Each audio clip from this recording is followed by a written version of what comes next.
అంటే అలాగే మాట్లాడాలి. చండి అంటే కోపము కలది, చెడి కోపమే ఇది చండి.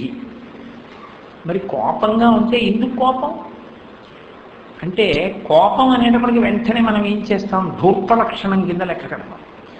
కోపం ఏమిటండి, తప్పు కదండి, అలా కోపంగా ఉండడం ఏమిటండి అంటాం.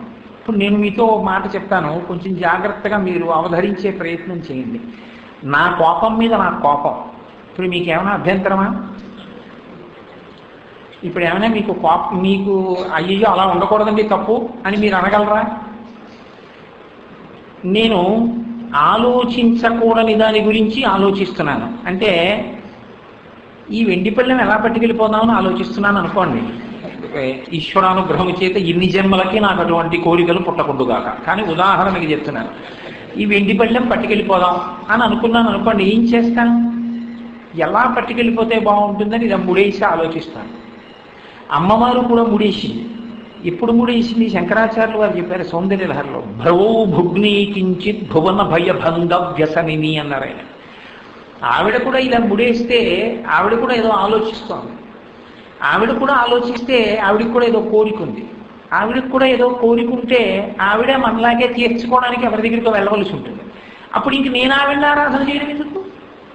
ఆవిడికి కోరికుంటే, నా కోరికలు నా పతనహేతువులైతే అమ్మవారికి కోరికుంటేనే కదా మరి కనుబొమ్మలు ఊడిపడ్డాయి. అందుకని శంకరులు వెంటనే చెప్పారు, భ్రువౌ భుగ్ని కించిత్ భువన భయభంగం వ్యసనిని అన్నారు.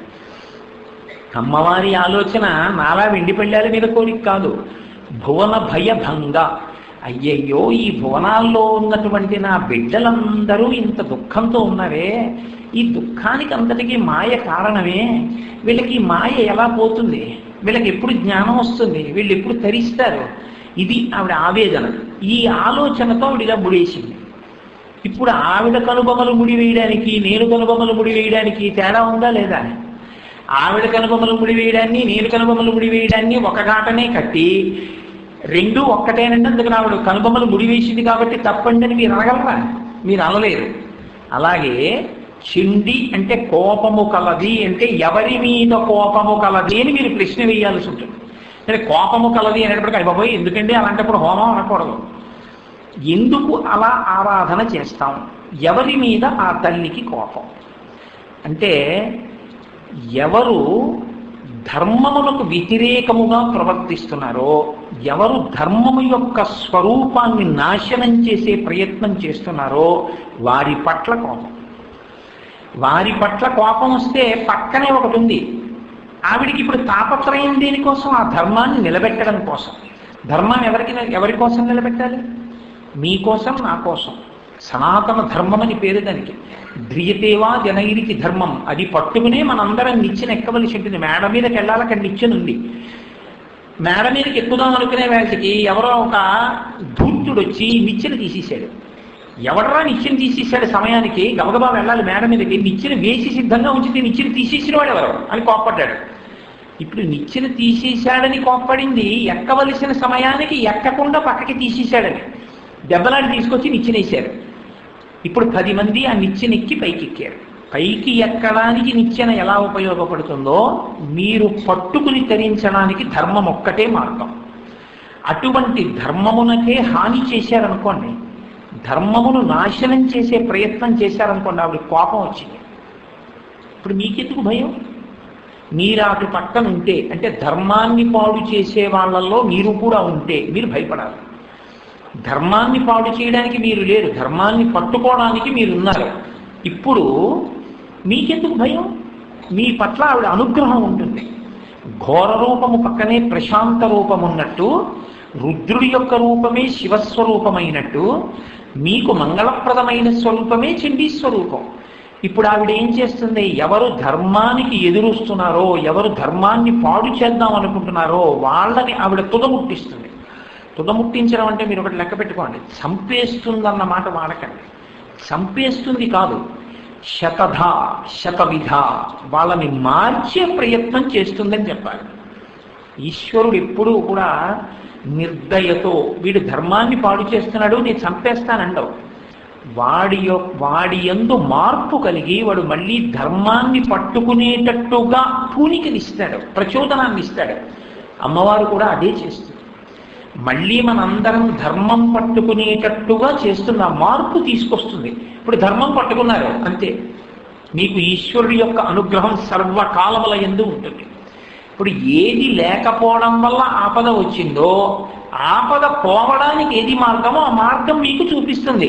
అన్నవరం వెళ్ళాలి, దారి తప్పి జగ్గంపేటవే పెడుతున్నారు. ఎలాగంటే వెళ్ళాలన్నారు. అన్నవరం అనగా ఏమి, అన్నవరం వెళ్ళుట అనగా ఏమి, ఇవన్నీ చెప్తే మీకు ఉపయోగమా? ఇటువైపుకి వెళ్ళండి అని చెప్తే మీకు ఉపయోగమా?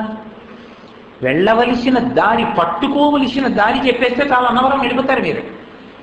అది చెప్పేటటువంటిదే చండి. ధర్మాన్ని మీకిచ్చి మిమ్మల్ని రక్షిస్తుంది. కాబట్టి ఇప్పుడు ఆవిడ కోపంగా ఉంది అంటే దాన్ని వక్రీకరించి ఆవిడ కోప స్వభావురాలండి, చండీదేవిని ఎలా ఆరాధన చేస్తారండి అని మీరు చెప్పకూడదు. ఈ చండీ హోమం లోకంలో ఇంతగా వ్యాప్తి చెందడానికి, చండీదేవి యొక్క మంత్రభాగం అంతా ప్రచారము జరగడానికి ఒక మహాపురుషుడు, ఒక ఋషి ద్రష్ట అయి ఉన్నాడు. ఆయన మార్కండేయ మహర్షి. ఆయన మార్కండేయ పురాణము అని ఆయన పేరు మీద ఒక పురాణం ఉంది. దానిలో 78వ అధ్యాయంలో ఉన్నటువంటిదే దుర్గా సప్తశతి. దానికి సప్తశతి అని పేరు. సప్తశతి అంటే 700 అని. దుర్గా సప్తశతి అంటే 700 శ్లోకములలో ఆవిడ యొక్క స్వరూపము ఆవిష్కరింపబడినది, ఆవిడ వైభవము చెప్పబడినది. ఇప్పుడు 700 శ్లోకములలో చెప్పాడా, 700 మంత్రములలో చెప్పాడా? ఇది మీరు పట్టుకోవాలి. శ్లోకమైతే ఒకటి, మంత్రమైతే ఒకటి. ఎందుకో తెలుసా అండి? శ్లోకమైతే అందరూ చదువుకోవచ్చు, మంత్రమైతే అధికారం ఉంటుంది, దానికి ఒక ఉపదేశం ఉంటుంది, దానికి ఒక అంగన్యాసం ఉంటుంది, దానికి ఒక కరన్యాసం ఉంటుంది, దానికి ఒక ఆ మంత్రాధిష్టాన దేవతా దర్శనము చేయడానికి వీలుగా ఒక ధ్యాన శ్లోకం ఉంటుంది, తద్దశాంశం తర్పణ ఉంటుంది, దానికి కొంత వ్యవహార శైలి ఉంటుంది. ఇప్పుడు దుర్గా సప్తశతి అంటే 700 శ్లోకములని చెప్పాలా, 700 మంత్రములని చెప్పాలా? మీరు అక్కడ పట్టుకోవలసిన గొప్ప విషయం ఏమిటంటే, దాన్ని ఉపాసన క్రమంలోకి వచ్చేటప్పటికీ మాలామంత్రము అని పిలిచారు. మాలామంత్రము అంటే మంత్రముల యొక్క సమాహారము. మననాత్ త్రాయతే ఇది మంత్ర. దేనిని మీరు బాగా మననం చేస్తే మిమ్మల్ని రక్షిస్తుందో దానికి మంత్రం అని పేరు. శ్లోకము మంత్రం ఎలా అయింది? ఋషి యొక్క శక్తి అటువంటిది. ఆయన శ్లోక రూపంలో ఇచ్చిన మీరు దాన్ని చదువుకుంటే మీకు మంత్రమును అనుష్ఠించినటువంటి అనుగ్రహమే మీకు కలుగుతుంది. అంత శక్తిని మీకు ఇచ్చేస్తుంది. అందుకే మీరు ఎప్పుడు బాగా జ్ఞాపకం పెట్టుకోవలసినటువంటి విషయం ఒకటి ఉంటుంది. ఉపాసన సాధారణంగా 3 వర్గముల కింద వెళ్ళిపోతుంది. సాధారణంగా 3గానే వర్గీకరిస్తారు. ఒకటి, ఏమీ తెలియకుండా నమ్మకంతో చేసినవాడు. చండీ హోమం అంటే ఏమిటంటే మీరు అడిగారు అనుకోండి, ఆయనకి తెలియకపోవచ్చు. మరి ఎందుకు చేస్తున్నారండి అన్నారు అనుకోండి, భారతీ తీర్థ స్వామి గారు చెప్పారండి చేస్తున్నాం. ఇప్పుడు ఆయనకి ఫలితం ఇస్తుందా ఇవ్వదా అని నన్ను అడిగారు అనుకోండి, ఖచ్చితంగా ఫలితం ఇస్తుంది. ఎందుకో తెలుసా అండి? విశ్వాసం ఉండి చేసినవాడు. రెండవ ఆయన ఒక ఆయన ఉంటాడు, చేస్తూ విశ్వాసము లేనివాడు లేదా సంశయాత్మకమైన విశ్వాసం ఉన్నవాడు. చేస్తుంటాడు. ఈ చండీ హోమం ఫలితం ఇస్తుందా అండి అని మీరు అడిగారు అనుకోండి, ఏమో అంటారండి మరి అంటాడు. అప్పుడు ఆయనకి ఫలితం ఇస్తుందా అంటే నేను కూడా ఏమని చెప్పాల్సి ఉంటుందంటే ఏమో ఫలితం ఇస్తారేమో అనుకోవాలంటే అనాలంతే. ఎందుకంటే సంశయంగా చేసింది ఫలితం ఇస్తుంది అని చెప్పడం చాలా కష్టం. మూడో ఆయన ఒక ఆయన ఉంటాడు, ఆయన పరిపూర్ణంగా నమ్మి దాని లోతుపాతులను తెలుసుకుని ఉంటాడు. ఇప్పుడు ఆయన చేస్తున్నాడా అంటే ఆయన ఏం చేస్తూ మీకేం కనపడదు, కానీ ఆయన ప్రతి క్షణం చండీ హోమం చేస్తున్న యజ్ఞవేది, ఆయనే హోమం చేయబడుతున్నటువంటి అగ్నిహోత్ర కుండం. ఎందుకని అంటే ఆయన అంత లోతుగా దాన్ని పరిశీలనం చేసి అంత గట్టిగా దాన్ని పట్టుకుని ఉంటాడు.